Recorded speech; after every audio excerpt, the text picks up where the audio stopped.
The Cleveland Cavaliers have really turned things around over the last week, and although there are still so many questions surrounding this team, it is just nice to finally have a bright spot in the season, and despite their record, this seems like a much improved roster from last year in so many areas, and things are finally starting to gel and come together. In this video, I'm going to be talking all about the Cavs and their recent winning streak, and also about a newer player that is finally getting minutes by the name of Sam Merrill, and how big he has been coming up. But before I begin, I would really appreciate it if you would drop a like and subscribe. It only takes 5 seconds, plus you can always change your mind, and your support truly does mean the world. Alright, so starting off with no other than Sam Merrill, JB Bickerstaff has finally put his trust in this kid after almost too long of waiting, and when opportunity knocks, Merrill answers. The dude has been straight money, and this doesn't seem like lightning in a bottle at all. He just has a pure and quick stroke and can make shots from anywhere on the court, no matter how contested they are.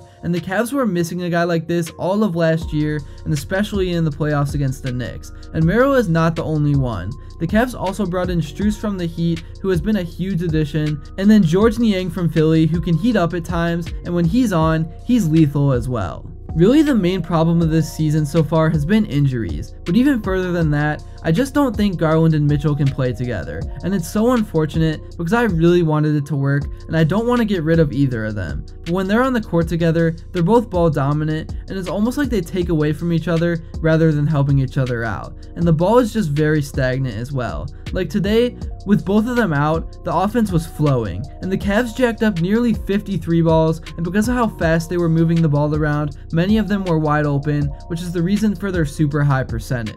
Now, I'm not saying that the Cavs can't win with Mitchell and Garland, but JB really needs to change up what they are doing, because I feel like this offense could be explosive if they just move the ball, because there's so many weapons up and down the roster, and when Mobley and Allen are in the game, if you can get that ball moving, then the lob game becomes a huge threat, and they need it to be since they can't really shoot and spread the floor, but I think their defense makes up for that. But yeah, as of right now, I'm not worried about the Mitchell and Garland situation, because whatever happens with that happens, but right now, it's just fun to watch this team because the floor is so much more wide open with all the shooting that Kobe Altman brought in over the offseason. And I hope Bickerstaff has noticed how well guys like Merrill and Craig Porter Jr. have been playing, because when healthy, there was no reason to use an 8-man rotation. I've just never understood it. And you've also got guys like Tristan Thompson who are playing with a lot of heart and physicality and have been huge.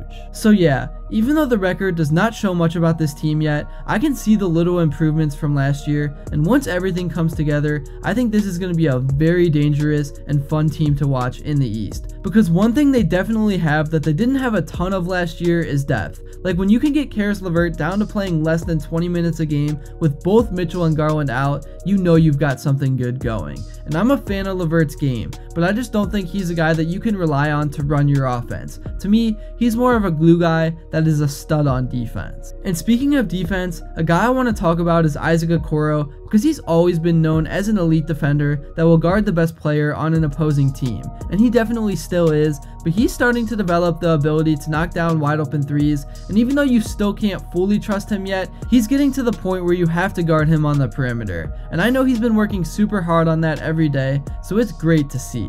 That's really all I have to say for this video. Let me know in the comments below what you would like to see next. I know it's been a while since I've talked about this team, so I definitely want to start catching back up, and until next time, I will see you all later.